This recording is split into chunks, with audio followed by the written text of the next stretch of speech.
Total Kannada ವೀಕ್ಷಕರಿಗೆಲ್ಲ ಸ್ವಾಗತ. ಇನ್ನೊಮ್ಮೆ S ಜಾನಕಿಯವರ ಹಾಡುಗಳ ಪ್ರಪಂಚಕ್ಕೆ ನಾನು ನಿಮ್ಮನ್ನು ಕರ್ಕೊಂಡು ಹೋಗ್ತಾ ಇದ್ದೀನಿ. ಎಸ್ ಜಾನಕಿಯವ್ರ ಬಗ್ಗೆ ಮಾತಾಡ್ತಾ ಈ ಹಾಡಿನ ಬಗ್ಗೆ ಹೇಳ್ತಿದ್ರೆ ಹೇಗೆ, ಮರೆಯದ ಹಾಡು, ಎಂದೆಂದೂ ಮರೆಯದ ಹಾಡು. ಭುವನೇಶ್ವರಿಯ ನೆನೆ ಮಾನಸವೇ ಸಂಪೂರ್ಣ ಕ್ಲಾಸಿಕಲ್ ಟಚ್ಚಲ್ಲಿರ್ತಕ್ಕಂಥ ಹಾಡೋದು. ಇಂಥ ಕ್ಲಾಸಿಕಲ್ ಟಚ್ ಅಂತ ಅಂದರೆ ನಾವು ಯಮನ್ ಕಲ್ಯಾಣ್ ಅಂತ ಹೇಳ್ತೀವಿ ದಕ್ಷಿಣಾದಿಯಲ್ಲಿ, ಅದು ಹಿಂದೂಸ್ತಾನಿಯಲ್ಲಿ ಶುದ್ಧ ಕಲ್ಯಾಣ್ ಅಂತ ಅವ್ರು ಕರೀತಾರೆ. ಶುದ್ಧ ಕಲ್ಯಾಣ್ಗೂ ಯಮನ್ ಕಲ್ಯಾಣ್ಗೂ ಒಂದು ಸಣ್ಣ ವ್ಯತ್ಯಾಸ ಇದೆ. ದಕ್ಷಿಣಾದಿಯಲ್ಲಿ ಅದು ಯಮನ್ ಮತ್ತು ಕಲ್ಯಾಣ. ಶುದ್ಧ ಕಲ್ಯಾಣ್ನಲ್ಲಿ ನಿಮಗೆ ಷಡ್ಜ ಬಹಳ ಭಿನ್ನವಾಗಿರುತ್ತೆ. ಅದು ಹಾಡೋದು ಬಹಳ ಕಷ್ಟ. ಇದನ್ನು ಎಷ್ಟು ಸೊಗಸಾಗಿ ಗೀತೆಯನ್ನು ಎಸ್ ಜಾನಕಿಯವರು ಹಾಡಿದ್ದಾರೆ ಅಂತಂದರೆ ನಿಮ್ಗೆ ಅವರು ಶಾಸ್ತ್ರೀಯ ಸಂಗೀತ ಕಲ್ತಿಲ್ಲ ಅಂದರೆ ಸುಳ್ಳು ಹೇಳ್ತಾ ಇದ್ದಾರೆ ಅನ್ಸುತ್ತೆ. ನಿಜವಾಗ್ಲೂ ನನಗಂತೂ ಈ ಹಾಡನ್ನು ಕೇಳಿದಾಗೆಲ್ಲ ಎಂಥ ಅದ್ಭುತವಾದ ಎಕ್ಸ್ಪ್ರೆಷನ್ಸ್ ಅಂತ ಅನಿಸುತ್ತೆ. ಅಂಥದ್ದು ಇನ್ನೊಂದು ಬಹಳ ಅದ್ಭುತವಾದ ಹಾಡು ಹಾಲು ಜನ ಸಿನಿಮಾಕ್ಕೆ ಅವ್ರು ಹಾಡಿರೋದು, ಪೋಗದಿರಲ್ಲೋ ರಂಗ ಅಂಥೇಳಿ. ಎಂಥ ಅರ್ಪಣಾ ಭಾವದಲ್ಲಿ ಅವ್ರು ಹಾಡಿದ್ದಾರೆ ಅಂತಂದರೆ ಇದೆರಡು ಹಾಡು ಎಸ್ ಜಾನಕಿಯವರ ಹಿರಿಮೆಯನ್ನು ತೋರಿಸುವಂಥ ಹಾಡೋದು. ಹಾಗೆ ಇನ್ನೊಂದು ಹಾಡು ನಾನು ಇಲ್ಲೇ ಹೇಳಬೇಕು, ಅವಳ ಹೆಜ್ಜೆ ಸಿನಿಮಾದ್ದು ಎಂದೆಂದೂ ನಮ್ಮನ್ನು ಕಾಡುವಂಥ ಹಾಡೋದು, ದೇವರ ಆಟ ಬಲ್ಲವರಾರು.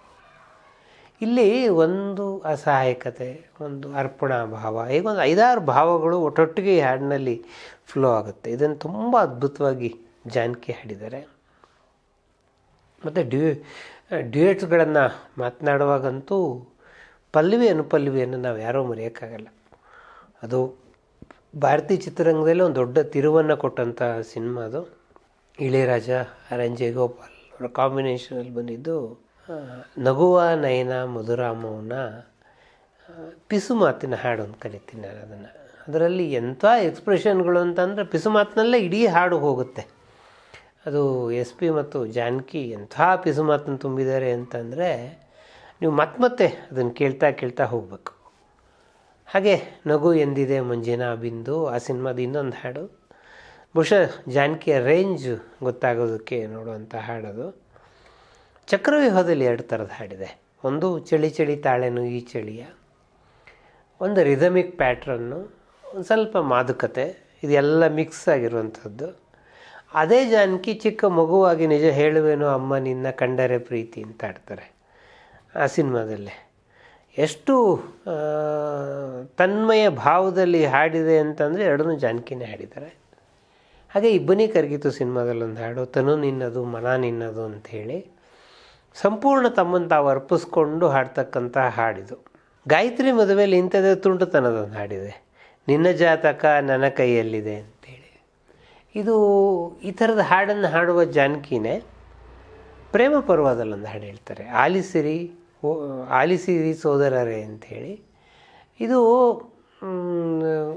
ಒಬ್ಬಳು ತಂಗಿ ಬಂದು ಗಲಾಟೆ ಮಾಡುವ ಹುಡುಗರಿಗೆ ಹೇಳಬೇಕಾದಂಥ ಹಾಡಿದು. ಇದರಲ್ಲಿ ಕಂಪ್ಲೀಟ್ ಎಕ್ಸ್ಪ್ರೆಷನನ್ನು ಅವರು ತೊಗೊಂಡು ಬಂದಿದ್ದಾರೆ. ಆ ಥರದ್ದೊಂದು ಭಾವನೆಗಳನ್ನು ಎಕ್ಸ್ಪ್ರೆಷನ್ ತೊಗೊಂಡಿದ್ದಾರೆ. ನಾನು ಇದೊಂದು 3-4 ಥರದ ಭಾವಗಳ ಹಾಡುಗಳನ್ನು ಒಟ್ಟೊಟ್ಟಿಗೆ ಇಟ್ಟು ಜಾನಕಿಯವರ ರೇಂಜ್ ಎಂಥದ್ದು ಅಂತ ತೋರಿಸೋಕ್ಕೆ ಪ್ರಯತ್ನ ಪಡ್ತಾಯಿದ್ದೀನಿ. ಬಂಧನ ಸಿನಿಮಾದಲ್ಲಂತೂ ಅದ್ಭುತವಾದ ಹಾಡುಗಳು. ಬಣ್ಣ ನನ್ನ ಒಲವಿನ ಬಣ್ಣ, ರಂಗರಾಯರಿಗೆ ಬಹಳ ಪ್ರಿಯವಾದ ಭೀಂಪಲಾಸ್ ಅದರಲ್ಲಿ, ಆಮೇಲೆ ಈ ಬಂಧನ, ಜನುಮ ಜನುಮದ ಅನುಬಂಧನ 2 ಹಾಡನ್ನು ಕೂಡ ಜಾನಕಿ ತುಂಬ ಚೆನ್ನಾಗಿ ಹೇಳಿದ್ದಾರೆ. ಹಾಗೆ ನೀ ಬಂದರೆ ಮೆಲ್ಲನೆ 3 ಜನ್ಮದಲ್ಲಿ ಶಿವರಂಜನಿ ರಾಗದ ಹಾಡೋದು ತುಂಬ ಅದ್ಭುತವಾಗಿ ಆ ಜಾನಕಿ ಏರಿಳಿತಗಳನ್ನೆಲ್ಲ ತಗೊಂಬಂದು ಹಾಡಿದ್ದಾರೆ. ನೀ ಬರೆದ ಕಾದಂಬರಿಯಲ್ಲಿ ನೀ ಮೀಟಿದ ನೆನಪೆಲ್ಲವೂ ಅಂಥದ್ದೇ ಒಂದು ಎಕ್ಸ್ಪ್ರೆಷನ್ ಇರ್ತಕ್ಕಂಥ ಹಾಡೋದು. ಮುನಿಯನ ಮಾದರಿಯಲ್ಲಿ ಕಾಲ್ಗೆಜ್ಜೆ ತಾಣಕ್ಕೆ, ಅದು ಒಂಥರ ತುಂಟತನದ ಹಾಡೋದು. ಅದನ್ನು ಕೂಡ ಜಾನಕಿ ತುಂಬ ಚೆನ್ನಾಗಿ ಹಾಡಿದ್ದಾರೆ. ಶ್ರೀಮಾನ್ ಚಿತ್ರದಲ್ಲಿ ಕಣ್ಣಿನ ಕಾಗುಣಿತ, ಅದು ಒಂಥರ ಏರಿಳಿತ. ಈ ಥರದ ಹಾಡುಗಳು ಒಟ್ಟಿಗೆ ನಾವು ನೋಡೋದಾದರೆ, ಬಾಡದ ಹೂವಿನಲ್ಲೊಂದು ಹಾಡಿದೆ, ಹೂವು ನೋಡು ಎಂಥ ಚೆಲುವು, ಅದು ಒಂಥರ ಜನಪದದ ಹಮ್ಮಿಂಗ್ಸನ್ನು ಇಟ್ಕೊಂಡು ಏರಿಳಿತಗಳಿರ್ತಕ್ಕಂಥ ಹಾಡೋದು. ಏರಿಳಿತ ಇರ್ತಕ್ಕಂಥ ಇನ್ನೊಂದು ಹಾಡು ಬಹಳ ನಂಗೆ ನೆನಪಾಗುವುದು, ಗುಣ ನೋಡಿ ಹೆಣ್ಣು ಕೊಡು ಸಿನಿಮಾದಲ್ಲಿ ನೀ ಇರಲು ಜೊತೆಯಲ್ಲಿ ಅಂಥೇಳಿ. ಇದು ಕೂಡ ಬಹಳ ಎಕ್ಸ್ಪ್ರೆಷನ್ಸನ್ನು ಇಟ್ಕೊಂಡಿರ್ತಕ್ಕಂಥ ಹಾಡೋದು. ಹೊಸ ಪೀಳಿಗೆ ಗಾಯಕರು ಜಾನಕಿ ಹಾಡಿದ್ದಾರೆ. ಅವರು ಸುಧಾರಾಣಿ ಅವ್ರಿಗೆ ಹಾಡಿದ ಹಾಡು ಆನಂದ್ ಸಿನಿಮಾದಲ್ಲಿ. ನೀಲ ಮೇಘ ಗಾಳಿ ಬೀಸಿ. ಇದು ಎಂಥ ಎಕ್ಸ್ಪ್ರೆಷನ್ ಇರ್ತಕ್ಕಂಥ ಹಾಡು, ತುಂಬ ಏರಿಳಿತಗಳನ್ನು ಇಟ್ಕೊಂಡು ಆಡ್ತಕ್ಕಂಥ ಹಾಡೋದು. ಯಾವ ಮ್ಯೂಸಿಕ್ ಡೈರೆಕ್ಟರ್ ಆಗಲಿ, ಬಪ್ಪಿ ಲಹರಿ ಅವ್ರಿಗೊಂದು ಹಾಡು ಕೃಷ್ಣ ನೀ ಬೇಗನೆ ಬಾರೋ ಸಿನಿಮಾದಲ್ಲಿ, ಅಲಾರೆ ಅಲಾರೆ ಅಂಥೇಳಿ, ಹೀಗೆ ತುಂಬ ಹಾಡುಗಳನ್ನು ನಾವು ಹೇಳ್ತಾ ಹೋಗ್ಬೋದು. ಈ ಥರದ ಎಲ್ಲ ಹಾಡುಗಳ ಮೂಲಕ ಜಾನಕಿ ಒಂದು ದೊಡ್ಡ ರೇಂಜನ್ನು ನಮ್ಮಲ್ಲಿ ಬಹಳ ಸೃಷ್ಟಿ ಮಾಡ್ತಾ ಹೋಗಿದ್ದಾರೆ. ಹಾಗಾಗಿ ಜಾನಕಿ ಹಾಡುಗಳು ಅಂತಂದರೆ ಅದೊಂದು ದೊಡ್ಡ ಪ್ರಪಂಚ. ಹೊಸ ಪೀಳಿಗೆಯ ಸಿನಿಮಾಗಳಿಗೆ ನಾನು ಹೇಳಬೇಕಾದ್ರೆ ರಥಸಪ್ತಮಿ ಸಿನಿಮಾದಲ್ಲಿ ಅವರು ಶಿಲೆಗಳು ಸಂಗೀತವ, ಅದೊಂದು ನಾನು ಭುವನೇಶ್ವರಿ ನೆನೆಮಾನವೇ ಹೇಳಿದಾಗೆ ಒಂದು ಕ್ಲಾಸಿಕಲ್ ರೇಂಜ್ ಇರ್ತಕ್ಕಂಥ ಹಾಡು. ಈ ಥರ ಜಾನಕಿಯವ್ರ ಹಾಡು ಬಗ್ಗೆ ಹೇಳ್ತಾ ಹೋದರೆ ಸಾಕಷ್ಟು ಎಪಿಸೋಡ್ಗಳನ್ನು ಮಾಡ್ಬೋದು. ನಾವು ಸಾಕಷ್ಟು ಮಾದರಿಗಳನ್ನು ನೋಡಿದ್ದೀವಿ. ಇಲ್ಲಿ ನಾನೇನು ಪ್ರಯತ್ನ ಪಟ್ಟಿದ್ದೀನಿ ಅಂತಂದರೆ, ಇದೊಂದು ಹಾಡು ಬಿಟ್ಟು ಹೋಯ್ತಲ್ಲ, ಅದು ನಿಮಗೂ ಅನಿಸುತ್ತೆ, ನನಗೂ ಅನಿಸುತ್ತೆ, ಸ್ವಲ್ಪ ದಿನ ಬಿಟ್ಟು ಇದನ್ನು ಹೇಳಲೇ ಇಲ್ವಲ್ಲ ಅಂತ. ಜಾನಕಿ ಹೇಳಿರೋ ಎಲ್ಲ ಹಾಡುಗಳ ಬಗ್ಗೆ ನಾವು ಮಾತಾಡೋಕ್ಕೆ ಬಹುಶಃ ನಮ್ಮ ಜನ್ಮನೇ ಸಾಕಾಗಲ್ಲ, ಅಷ್ಟು ಅದ್ಭುತವಾದ ಹಾಡು. ನಾವು ಕನ್ನಡದಲ್ಲೇ ಇಷ್ಟು ಹಾಡು ಹೇಳ್ತಾ ಇದ್ವಿ, ಇನ್ನು ತೆಲುಗು ತಮಿಳೆಲ್ಲ ಮುಟ್ಟಿದ್ರೆ ನಾವು ಬಹುಶಃ ಜೀವಮಾನೆಲ್ಲ ಜಾನಕಿಯವ್ರ ಬಗ್ಗೆನೇ ಮಾತಾಡಬೇಕು. ಎಸ್ ಜಾನಕಿಯವ್ರ ಬಗ್ಗೆ ನಾನು ಒಂದು ಬಹಳ ವಿಶೇಷವಾದ ಮಾತನ್ನು ಹೇಳಬೇಕಾಗಿದ್ದು, ಅವರಲ್ಲಿರುವ ಒಬ್ಬ ಹುಟ್ಟು ಹೋರಾಟಗಾರ್ತಿ. ಕರ್ನಾಟಕ ರಾಜ್ಯ ಸರ್ಕಾರ ತನ್ನ ಪ್ರಶಸ್ತಿಗಳನ್ನು ನೀಡೋದಕ್ಕೆ ಶುರು ಮಾಡಿದ ಮೇಲೆ ಶ್ರೇಷ್ಠ ಹಿನ್ನೆಲೆ ಗಾಯಕಿಯರಿಗೆ ಪ್ರಶಸ್ತಿಯನ್ನು ಕೊಡ್ತಾ ಇರಲಿಲ್ಲ. ಗಾಯಕರಿಗೆ ಪ್ರಶಸ್ತಿ ಕೊಡುವ ಪದ್ಧತಿಯೇ ಇರಲಿಲ್ಲ. ಇದಕ್ಕಾಗಿ ಮೊದಲು ಧ್ವನಿ ಎತ್ತದವರು ಯಾವ ಕನ್ನಡ ಗಾಯಕಿಯರು ಅಲ್ಲ, ಎಸ್ ಜಾನಕಿ. ಅವರು ಬಹಳ ಸ್ಪಷ್ಟವಾಗಿ ಹೇಳಿದ್ರು, ಕರ್ನಾಟಕ ಸರ್ಕಾರ ಯಾವತ್ತು ಗಾಯಕರಿಗೆ ರಾಜ್ಯ ಪ್ರಶಸ್ತಿ ಕೊಡುತ್ತೋ ಅಲ್ಲಿಯವರೆಗೂ ನಾನು ಕನ್ನಡ ಹಾಡುಗಳನ್ನು ಹಾಡೋದಿಲ್ಲ ಅಂತ. ಆ ಸಂದರ್ಭದಲ್ಲಿ ಅವರು ಅತ್ಯಂತ ಬೇಡಿಕೆಯ ಗಾಯಕಿಯರಿದ್ದರು. ಜಾನಕಿ ಅವರೇ ನನ್ನ ಹತ್ರ ಈ ಮಾತಾಡಿ, ತುಂಬ ಒಳ್ಳೊಳ್ಳೆ ಹಾಡುಗಳು ನನಗೆ ಕಳೆದೋಯ್ತು, ಪರವಾಗಿಲ್ಲ, ನಾನು ಗುರಿ ಹಿಡಿತು. ಕರ್ನಾಟಕ ಸರ್ಕಾರ ಅವರ ಪಟ್ಟಿಗೆ ಮಣಿದು ಶ್ರೇಷ್ಠ ಹಿನ್ನೆಲೆ ಗಾಯಕಿ ಪ್ರಶಸ್ತಿಯನ್ನು ಕೊಡೋದಕ್ಕೆ ಶುರು ಮಾಡಿದ್ರು. ನಿಜವಾದ ವಿಪರ್ಯಾಸ ಅಥವಾ ದುರಂತ ಅದಲೇ ಕರಿಬೋದು. ಎಸ್ ಜಾನಕಿ ಅವರಿಗೆ ಆ ಪ್ರಶಸ್ತಿನ ಇದುವರೆಗೂ ಕೊಟ್ಟಿಲ್ಲ. ಜೀವಮಾನದ ಸಾಧನೆಗೆ ಎಸ್ ಜಾನಕಿ ಅವರಿಗೆ ಪ್ರಶಸ್ತಿ ಕೊಡಬಹುದು ಅಂತ ಕರ್ನಾಟಕ ಸರ್ಕಾರಕ್ಕೆ ಇವತ್ತಿನವರೆಗೂ ಅನಿಸಿಲ್ಲ. ನಿಮಗೆ ಪಟ್ಟಿ ನೋಡಿದ್ರೆ ಆಶ್ಚರ್ಯ ಆಗುತ್ತೆ. ಎಸ್ ಜಾನಕಿ ಅವರಿಗೆ ಅತಿ ಹೆಚ್ಚು ಶ್ರೇಷ್ಠ ಗಾಯಕಿ ರಾಜ್ಯ ಪ್ರಶಸ್ತಿ ಕೊಟ್ಟಿರುವುದು ಕೇರಳ, 12 ಪ್ರಶಸ್ತಿಗಳು ಕೊಟ್ಟಿದ್ದಾರೆ. ತಮಿಳುನಾಡಿನವರು 5 ಪ್ರಶಸ್ತಿ ಕೊಟ್ಟಿದ್ದಾರೆ. ಆಂಧ್ರ ಪ್ರದೇಶ 7, ಒರಿಯಾ 1. ಕೇರಳ, ತಮಿಳುನಾಡು, ಆಂಧ್ರ ಪ್ರದೇಶ 3 ರಾಜ್ಯ ಸರ್ಕಾರಗಳು ಅವ್ರಿಗೆ ಜೀವಮಾನದ ಸಾಧನೆಗೆ ಪ್ರಶಸ್ತಿಗಳನ್ನು ಕೊಟ್ಟಿದ್ದಾರೆ. ಕರ್ನಾಟಕ ಸರ್ಕಾರಕ್ಕೆ ಇದುವರೆಗೂ ಅವರಿಗೆ ರಾಜ್ಯೋತ್ಸವ ಕೊಡಬೇಕು ಅಂತಲೂ ಅನಿಸಿಲ್ಲ, ಜೀವಮಾನದ ಸಾಧನೆಗೆ ಪ್ರಶಸ್ತಿ ಕೊಡಬೇಕು ಅಂತಲೂ ಅನಿಸಿಲ್ಲ. ಇದಕ್ಕೆ ನಮಗೆ ನಾವೇ ನಾಚಿಕೆ ಪಟ್ಕೋಬೇಕು, ಇಂಥ ಸರ್ಕಾರ ಇದೆಯಲ್ಲ ಅಂಥೇಳಿ. ಆಮೇಲೆ ದಾದಾ ಸಾಹೇಬ್ ಫಾಲ್ಕೆ ಪ್ರಶಸ್ತಿ ವಿಷಯದಲ್ಲಿ ಎಷ್ಟು ದೊಡ್ಡ ಅನ್ಯಾಯ ಆಗ್ತಾಯಿದೆ ಅನ್ನೋದು ನಮಗೆ ಗೊತ್ತಿದೆ. 53 ದಾದಾ ಸಾಹೇಬ್ ಫಾಲ್ಕೆಗಳ ಪ್ರಶಸ್ತಿಯನ್ನು ನೀವು ಪಟ್ಟಿ ಹಿಡಿದು ನೋಡಿದ್ರೆ 38 ಹಿಂದಿ ಚಿತ್ರರಂಗಕ್ಕೆ ಹೋಗಿರೋದು, ಅದರಲ್ಲಿ ಬಹುಮಟ್ಟಿಗೆ ಎಲ್ಲ ಕಲಾವಿದರಿಗೆ ಹೋಗಿರೋದು. ದಕ್ಷಿಣ ಭಾರತಕ್ಕೆ ಇತ್ತೀಚೆಗೆ ಬಂದ ಪ್ರಶಸ್ತಿ ರಜನಿಕಾಂತ್ ಅವರಿಗೆ. ನಿರ್ದೇಶಕರಿಗಂತೂ ಕೊನೆಯ ಪ್ರಶಸ್ತಿ ಬಂದಿದ್ದು ಕೆ ವಿಶ್ವನಾಥ್ಗೆ. ಮಿಥುನ್ ಚಕ್ರವರ್ತಿಗೆ ಪ್ರಶಸ್ತಿ ಅನೌನ್ಸ್ ಆದಾಗ ಬಹಳ ಸಲ ಅನ್ನಿಸ್ತು, ಕನ್ನಡದಲ್ಲೇ ಮಿಥುನ್ ಚಕ್ರವರ್ತಿಯ ಮೀರಿಸೋ ಒಂದು 10 ಜನ ಕಲಾವಿದರು ನಮ್ಮಲ್ಲಿ ಸಿಗ್ತಾರೆ. ಹಾಗಾದ್ರೆ ಅನಂತಾಗಿ ಒಂದು ಪದ್ಮಶ್ರೀ ಕೊಡೋಕ್ಕಾಗಲಿಲ್ವ ನಮಗೆ? ಈ ಪ್ರಶ್ನೆಯನ್ನು ಬಹಳ ದಿಟ್ಟವಾಗಿ ಎತ್ತಿದವರು ಎಸ್ ಜಾನಕಿ.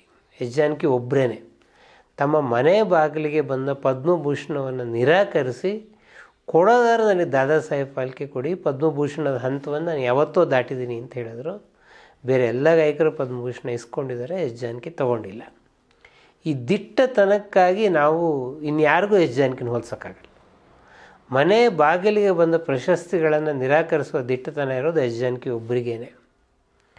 ಈ ಥರದ ಎಸ್ ಜಾನಕಿಯವರ ಜೀವನದಲ್ಲಿ ಒಂದು ದೊಡ್ಡ ದುರಂತ ಅಂತಂದರೆ ಅವರ ಇಡೀ ಬದುಕಿಗೆ ಪ್ರೋತ್ಸಾಹಕರಾದ ರಾಮ್ ಪ್ರಸಾದ್ ಅವರು ನಿಧನ ಹೊಂದಿದ್ದು. ಇನ್ಮೇಲೆ ನಾನು ಹಾಡೋದಿಲ್ಲ ಅಂತ ಡಿಸೈಡ್ ಮಾಡಿಬಿಟ್ಟಿದ್ರು ಜಾನಕಿ, ನಾನು ಹಾಡೋದಿಲ್ಲ ಅಂತ ಹೇಳಿ. ಅವರ ಆತ್ಮೀಯ ಗೆಳತಿಯರಾದ ಪಿ ಸುಶೀಲಾ ಮತ್ತು ಜಿಕ್ಕಿ ಇಬ್ಬರು ಬಹಳ ಒಪ್ಪಿಸಿ ಜಾನಕಿ ಅವರನ್ನು ಹಾಡೋದಕ್ಕೆ ಪ್ರೇರೇಪಣೆ ಕೊಟ್ಟರು. ಆಮೇಲೆ ಜಾನಕಿ ಹಾಡಿದ್ರು, ಆದರೆ ಅವರ ವೇಷಭೂಷಣದಲ್ಲಿ ಸಂಪೂರ್ಣ ಬದಲಾವಣೆ ಆಯಿತು. ರೇಷ್ಮೆ ಸೀರೆ, ಜರಿ ಒಡವೆ, ಆಭರಣ ಎಲ್ಲವನ್ನು ಬಿಟ್ಟು ಶ್ವೇತ ವಸ್ತ್ರಧಾರಿಯಾಗಿ ಜಾನಕಿ ಕಂಗೊಳಿಸಿದ್ರು. ಜಾನಕಿ ಹಳೆ ಫೋಟೋ ಮತ್ತು ಅವರ ನಂತರದ ಫೋಟೋ ನೋಡಿದ್ರೆ ನಿಜವಾದ ತಪಸ್ವಿನಿ ಆದರು ಜಾನಕಿ ಅಲ್ಲಿಂದ ಮುಂದಕ್ಕೆ. ಹಾಡನ್ನು ಮುಂದುವರಿಸಿದ್ರೆ ಈಗ 3 ವರ್ಷದ ಹಿಂದೆ ನಾನು ನಿವೃತ್ತಿ ತೊಗೊಳ್ತೀನಿ, ಇನ್ಮೇಲೆ ಹಾಡಲ್ಲ ಸಾಕು ಅಂತ ತೀರ್ಮಾನ ಮಾಡಿದ್ರು. ಬಹಳ ಜನ ಅವ್ರ ಸಂಸಾರದ ಬಗ್ಗೆ, ಅವ್ರು ಎಲ್ಲಿದ್ದಾರೆ, ಮೈಸೂರಲ್ಲಿದ್ದಾರೆ, ಈ ಥರದ ಪ್ರಶ್ನೆಗಳೆಲ್ಲ ಕೇಳಿದ್ರೆ ನೀವು. ಜಾನಕಿ ಅವ್ರ ಮಗನ ಜೊತೆಗೆ ತುಂಬ ಸುಖವಾಗಿದ್ದಾರೆ. ಅವ್ರು ಮದ್ರಾಸ್ನಲ್ಲೇ ಇದ್ದಾರೆ. ಅವರ ಒಂದು ಸಣ್ಣ ಚಿಕಿತ್ಸೆಗಾಗಿ ಮೈಸೂರಿಗೆ ಕೆಲವು ವರ್ಷಕ್ಕೆ ಹಿಂದೆ ಬಂದಿದ್ದರು ಅಷ್ಟೇ. ಅದು ಬಿಟ್ಟರೆ ಅವರು ಅಸ್ತಮಾ ಚಿಕಿತ್ಸೆಯನ್ನು ಬೆಂಗಳೂರಲ್ಲಿ ತಗೊಳ್ತಾರೆ. ವಿ ಮುರಳೀಕೃಷ್ಣ ಜಾನಕಿಯವರ ಮಗ, ಉಮಾ ಅವ್ರ ಸೊಸೆ ತುಂಬ ಚೆನ್ನಾಗಿ ನೋಡ್ಕೊಳ್ತಾರೆ ಅವ್ರನ್ನ. ಅದ್ರ ಬಗ್ಗೆ ಯಾರಿಗೂ ಆತಂಕ ಇಟ್ಕೊಳ್ಬೇಕಾಗಿಲ್ಲ. ಅಮೃತವರ್ಷಿಣಿ ಮತ್ತು ಅಪ್ಸರ ಇಬ್ಬರು ಮೊಮ್ಮಕ್ಕಳು, ಅವರಿಗೂ ತಕ್ಕಮಟ್ಟಿಗೆ ಹಾಡ್ತಾರೆ ಅವರಿಬ್ಬರು ಕೂಡ. ಹೀಗೆ ಜಾನಕಿ ತಮ್ಮ ಸುಖವಾಗಿ ತಮ್ಮ ಜೀವನವನ್ನು ಕಳೀತಾ ಇದ್ದಾರೆ. ಜಾನಕಿ ಬಗ್ಗೆ ಇಷ್ಟೆಲ್ಲ ಮಾತಾಡೋ ಒಂದು ಬಹಳ ವಿಶೇಷವಾದ ಸಂಗತಿ ನಾನು ಹೇಳಬೇಕು. ಬಿಸ್ಮಿಲ್ಲಾ ಖಾನ್ ಜೊತೆಗೆ ಶಹನಾಯಿ ವಾದನದ ಜೊತೆಗೆ ಅವ್ರು ಹಾಡಿದ್ದ ಘಟನೆಯನ್ನು ನಾನು ಹೇಳಿದ್ದೀನಿ. ಹಾಗೆಯೇ MS ಗೋಪಾಲಕೃಷ್ಣನವರ ವಯಲಿನ್ ಜೊತೆಗೆ, ಅರುಣಾಚಲಂ ಅವರ ನಾದಸ್ವರದ ಜೊತೆಗೆ, ನಾಮಗಿರಿ ಕೃಷ್ಣನ್ ಅವರ ನಾದಸ್ವರದ ಜೊತೆಗೆ, ಹರಿಪ್ರಸಾದ್ ಚೌರಾಸಿ ಅವರ ಬಾನ್ಸುರಿ ಜೊತೆಗೆ ಹಾಡಿದ ಗಾಯಕಿ ಎಸ್ ಜಾನಕಿ. ಈ ಥರದ ಸಾಧನೆ ಬಹುಶಃ ಇನ್ಯಾವ ಗಾಯಕರಿಗೂ ಸಿಕ್ಕೋದಿಲ್ಲ. ಜಾನಕಿಯವರಿಗೆ 4 ರಾಷ್ಟ್ರ ಪ್ರಶಸ್ತಿಗಳು. ಸಿಂಧೂರ ಪೂವೆ ಹಾಡಿಗಾಗಿ ಅವರಿಗೆ 16 ವಯಸ್ಸಿನಲ್ಲೇ ತಮಿಳು ಸಿನಿಮಾಗೆ ಸಿಕ್ತು 1977ರಲ್ಲಿ. 81ರಲ್ಲಿ ಒಪ್ಪಲ್ ಸಿನಿಮಾಕ್ಕೆ ಮಲಯಾಳಮಲ್ಲಿ ಸಿಕ್ತು. 84ರಲ್ಲಿ ಸಿತಾರ ತಮಿಳು ಸಿನಿಮಾಗೆ ಸಿಕ್ತು. 92ರಲ್ಲಿ ದೇವ್ರ ಮಗನ್ ತಮಿಳು ಸಿನಿಮಾಕ್ಕೆ ಸಿಕ್ತು. ಬಹುಶಃ ಜಾನಕಿಯವ್ರಿಗೆ ಇನ್ನಷ್ಟು ನ್ಯಾಷನಲ್ ಅವಾರ್ಡ್ಗಳು ಸಿಗ್ಬೋದಾಗಿತ್ತು. ಜಾನಕಿಯವರಿಗೆ ಆ ಥರದಲ್ಲಿ ಯಾವ ಪ್ರಶಸ್ತಿನೂ ಅವ್ರನ್ನ ಹಿಡಿಯೋಕ್ಕಾಗಲ್ಲ, ಆ ಎತ್ತರಕ್ಕೆ ಅವ್ರು ಏರಿದ್ದಾರೆ. ಹೊಸ ಪೀಳಿಗೆಯ ಹಂಸಲೇಖ AR ರೆಹಮಾನ್ ಅವ್ರ ಜೊತೆಗೆ ತುಂಬ ಒಳ್ಳೊಳ್ಳೆ ಹಾಡುಗಳನ್ನು ಅವರು ಕೊಟ್ಟಿದ್ದಾರೆ. 50 ವರ್ಷ ಸತತವಾಗಿ ಹಾಡ್ತಾ ಬಂದ ಅಪರೂಪದ ಗಾಯಕಿ ಎಸ್ ಜಾನಕಿ ಅವರು ಇನ್ನಷ್ಟು ವರ್ಷ ನಮ್ಮ ಜೊತೆಗಿರಲಿ, 100 ವರ್ಷ ಬಾಳಲಿ ಅಂತ ಹೇಳ್ತಾ ನಾನು ಎಸ್ ಜಾನಕಿ ಸಂಚಿಕೆಯನ್ನು ಮುಕ್ತಾಯಗೊಳಿಸ್ತಾ ಇದ್ದೀನಿ. ಎಲ್ಲರಿಗೂ ವಂದನೆಗಳು.